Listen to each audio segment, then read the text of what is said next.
am writing this letter to a girl I have only seen once, at a distance, at the Decatur Farmers Market in the spring. She is 19 years old. She married my ex-husband in March of this year, in a hall I helped paint the year I turned 18. I do not know her name. I am going to call her sister, because that is what she is. I will not be able to send this to her. She will never read it. The elders have told her I am a spiritual danger, and she believes them. The way I believed them about a woman named Diane for 19 years, before I learned to say her name out loud. So I am writing it here, to you, instead of to her, because the title of this is the real reason Black JW wives never refuse their husbands, and I refused once and never did again. And before I tell you what happened the morning after I refused, I need you to understand the rule that has no name and no page and no procedure. There is no chapter in any Watchtower publication that tells a wife how to say no. I have looked. That absence is the whole rule. I will get to the morning Trey picked up the phone. I promise you that. But first I have to walk you into the house, so stay in the room with me for a while. Not for an algorithm, just stay. The way Aunt Diane stays on my floor on a Saturday and lets me say what I need to say. And if you have ever sat across a table from a husband who was certain, and felt the certainty close over you like water, add your voice in the comments so the next young sister who married into a Black Kingdom Hall reads it and knows the room she is standing in. Tell me which rule in your house had no name. I am listening for it. The morning I got married, my mother left a book on the bathroom counter. The Secret of Family Happiness, the pink hardcover, the 1996 edition. The one every bride in the Decatur West congregation got handed somewhere between the dress and the door. She had put a yellow post-it on chapter 5. She did not say anything about it. She just left it there, the way you leave a lamp on for someone, and went to fix her hair. I was 18 years old. I read chapter 5 standing up, in the bathroom, in my slip, with the water running so my mother would not hear me crying. And I did not understand yet that I was crying about the rest of my life. Chapter 5 is about the marriage bed. It does not call it that. It uses the soft Watchtower words, the ones built to sound like care and land like a lock. It talks about a wife's submission as a gift she gives joyfully. It speaks of the marital due, the thing a husband and a wife owe one another, so that Satan does not find a foothold. Every sister my age in that congregation had heard the phrase. We had just never been told what it would cost to ever, even once, fail to pay it. Tree and I married in October of 2018 at the Decatur Marriott, 3 days after Sister Coleman sat me down for the 1 hour of marriage preparation a young Black bride was given in our circuit. 10 months of chaperoned courtship, 0 minutes alone in a room. He had approached my father at a circuit assembly the year before, the proper way, the only way. He was 22. He was the son of an elder. He was quiet and certain, and he loved me in the only language the truth had ever taught a young Black brother. Provision, correction, order, headship. He never raised his voice in our home. I need you to hear that early, before I tell you the rest, because the cruelty I am describing has no shouting in it. For the first 2 years, I was a good wife, the way chapter 5 describes a good wife. I did not think of myself as obedient. I thought of myself as devoted. There is a difference that takes a long time to learn, and the organization is very good at keeping you on the wrong side of it. I kept the apartment. I went out in the ministry on Saturday mornings. I sat in the second row at the Kingdom Hall and took my notes in the cloth-bound notebook I had kept since my baptism in 2014. And in our home, in the part of marriage no one is allowed to talk about, I understood without ever being told in plain words that my body was not a place I was permitted to close. You learn the rule the way you learn the weather of a house. Trey's mother, Sister Coleman, took me aside after the meeting nearly every Sunday in those years, the way the older sisters did with the young brides, to shepherd me. She was kind in the manner the truth makes kind, kind like a hand on the back of your neck. She would ask gently whether I was being a help to my husband, whether I understood that a wife's spiritual posture set the tone for the whole household. I always said yes. I had been raised in the Decatur West congregation, built by the Black brothers of the area in 1987, and I knew the right answers the way I knew my own name. A good sister did not bring her marriage to anyone but her husband, and her husband brought it only to the elders. The chain of the thing was so old and so smooth that it did not feel like a chain. It felt like belonging, and I belonged. The trap of a high-control religion is not that it is all suffering.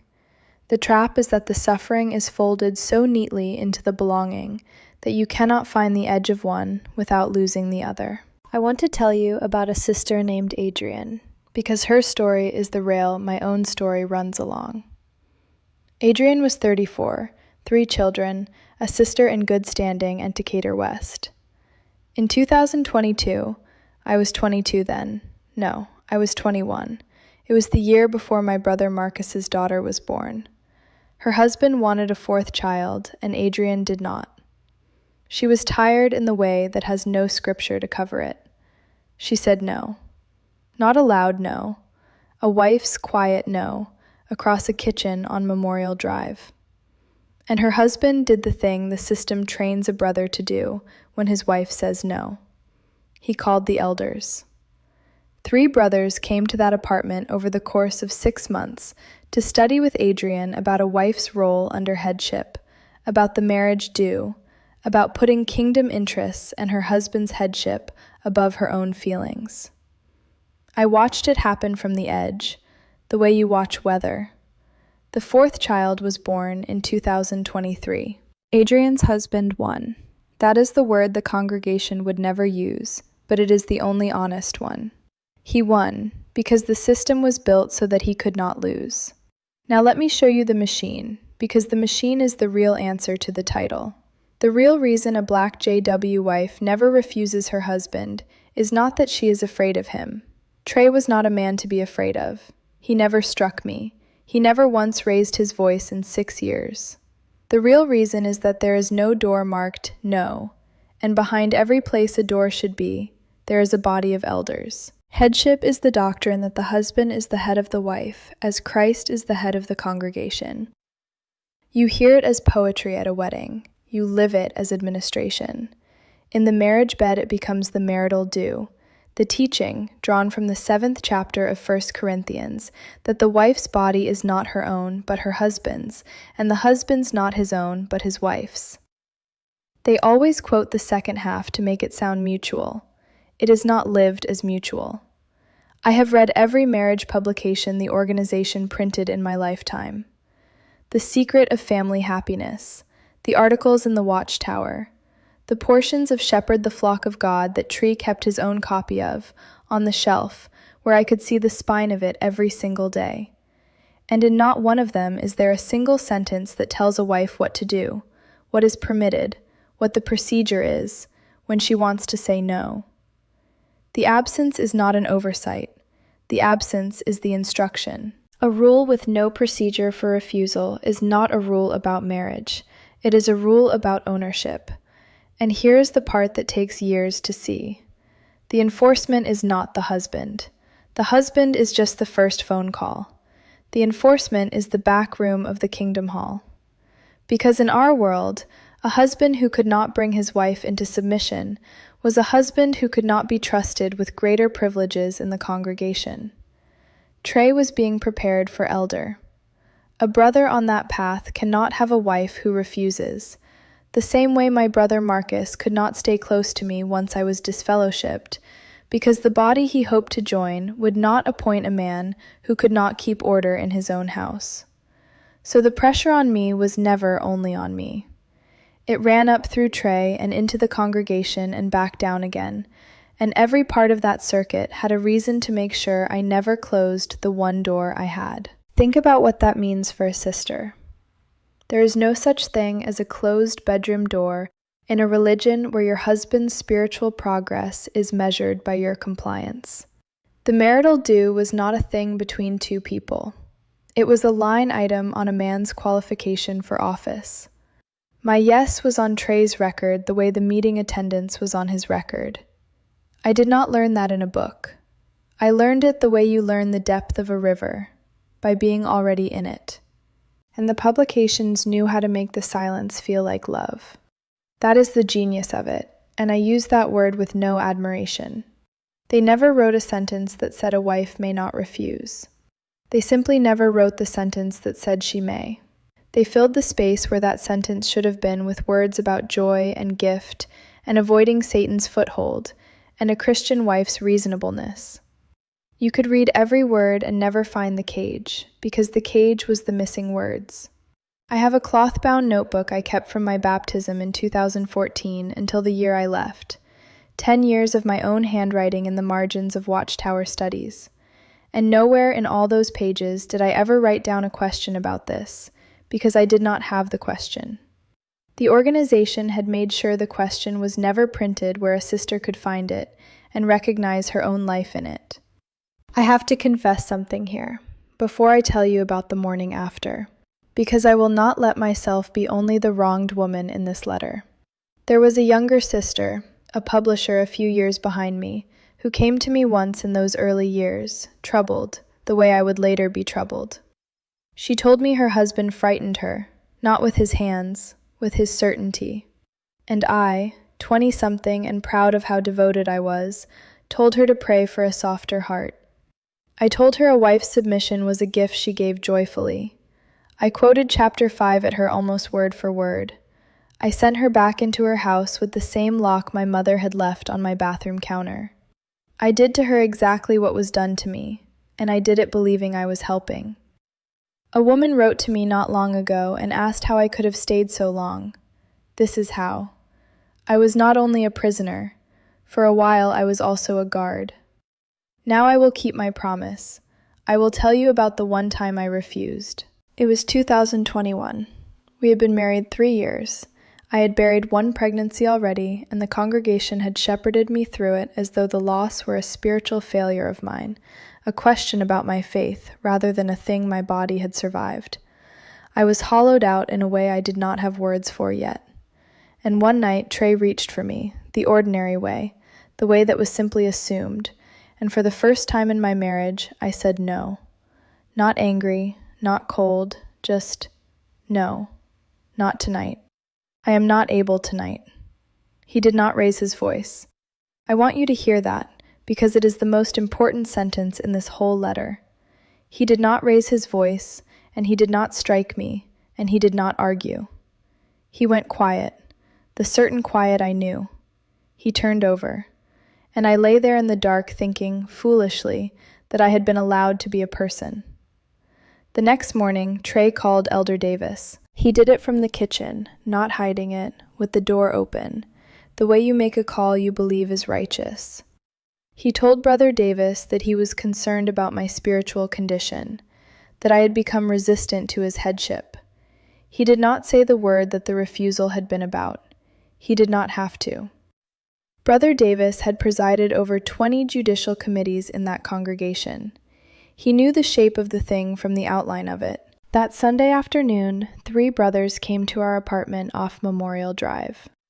They sat on my own couch in the home I kept, and they opened their Bibles to the 7th chapter of 1 Corinthians. And they read me the marital due in my own living room, while my husband sat in the chair across from me, with his hands folded, certain he had done the loving thing.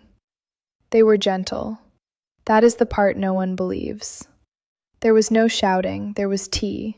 There was a study, a real, prepared study, 2 hours of it, about a wife's body and a husband's headship, and Satan's foothold, and the gift a wife gives joyfully.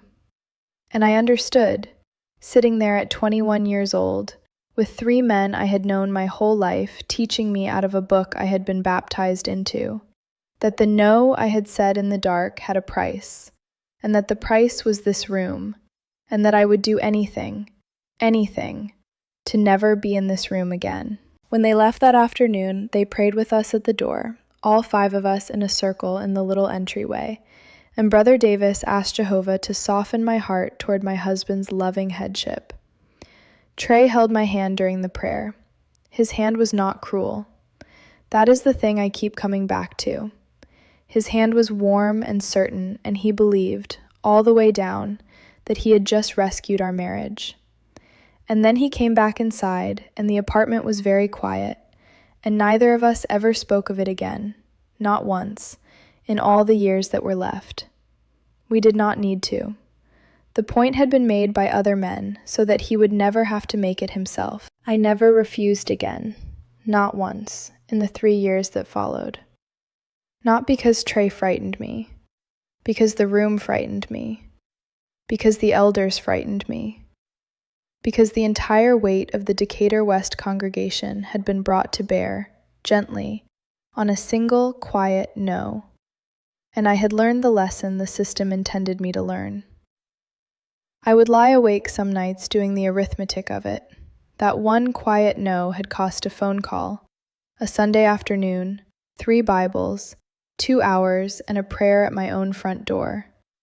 And a second no would cost the same or more, and there was no end to how much it could cost, because the system had no ceiling, and I had no door.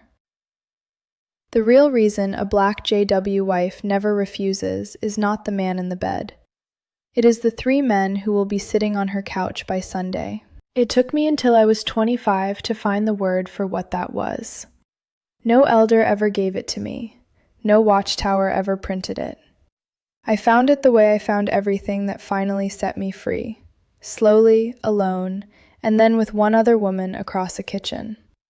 A counselor I started seeing after I left, a woman with no stake in the organization at all, listened to me describe that Sunday afternoon without ever once raising my voice, and she put down her pen and she said it plainly.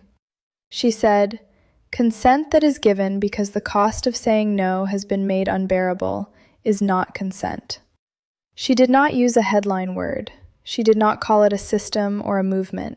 She just named the thing I had lived. A no that is punished until it cannot be said again is not a yes. It only looks like one from the outside. I live in Decatur now, in a 1-bedroom apartment I pay for myself, with a bookshelf I built out of pine and cinder blocks last winter. The pink hardcover is on the 2nd shelf. I did not throw it away. I keep it the way you keep evidence. The post-it is still on chapter 5. My mother does not speak to me anymore. She crossed Memorial Drive to the other side of the street one Saturday in March, rather than pass me on the same sidewalk. And that book is the last thing she ever handed me without crossing a street to avoid it. Aunt Diane comes every other Saturday.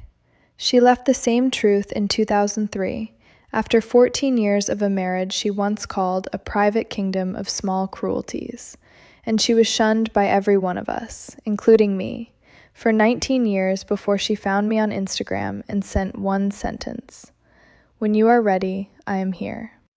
She brings sweet potato pie from the bakery on Memorial Drive, and we sit on my floor because I have not bought a kitchen table yet, and she does not ask me about Trey, and she lets me say what I need to say. She is the proof that the chain can have one link that does not break. She is the Naomi I am going to be at 62. I told her about the Sunday afternoon once, the 3 brothers and the couch and the 7th chapter of 1 Corinthians, and she did not flinch. Because she had her own version of that afternoon from the 1980s, a different room, a different hall, the same book. She set down her fork. She told me that the thing they teach a wife to call submission, the thing they teach her to give joyfully, is a word with 2 meanings, and that the organization had only ever taught us one of them. There is the submission you choose, freely, with a door behind you that you are allowed to use. And there is the submission you perform because the door has been taken off its hinges, and 3 men are standing where it used to be. They are not the same thing. They have never been the same thing. And a religion that erases the difference, on purpose, in print, by leaving out one sentence, that is not protecting marriage.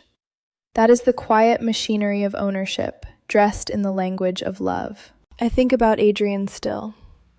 Her fourth child would be 3 now. I think about the younger sister I sent back into her own house with a lock for a heart, and I hope, the way you hope into the dark, that somebody found her later and gave her the sentence I did not have. I think about Hannah, my baby sister, baptized 2 years ago at 19, the next young black sister in line to be married into all of this in a few short years. Hannah has been told I am dangerous. Maybe one day, when she is 25 and alone in some apartment of her own, she will go looking, the way I went looking, and she will find this.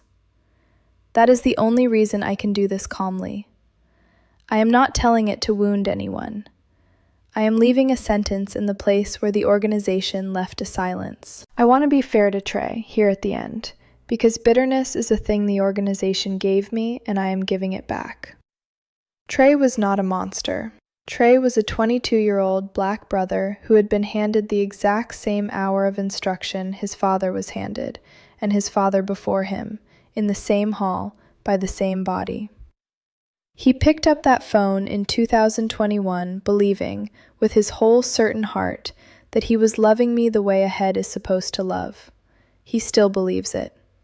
He is not the villain of this letter. The villain has no face and no body. It has a couch it sends 3 men to sit on. So this is for you, sister, the 19-year-old I cannot send this to. And it is for the next one, and the next. If you grew up in a black Kingdom Hall, in Atlanta or anywhere a hall was built by brothers who believed it was the only integrated room in America, if you have ever said a quiet no in the dark and watched the whole congregation arrive on your couch by Sunday, if you have ever been taught that the price of your own no is unbearable and called the paying of it love, I see you. I was the guard and the prisoner both, and I am out of both jobs now. You do not owe your body to a doctrine. There is no chapter that can make a no into a yes. The hall does not own you. I am the proof.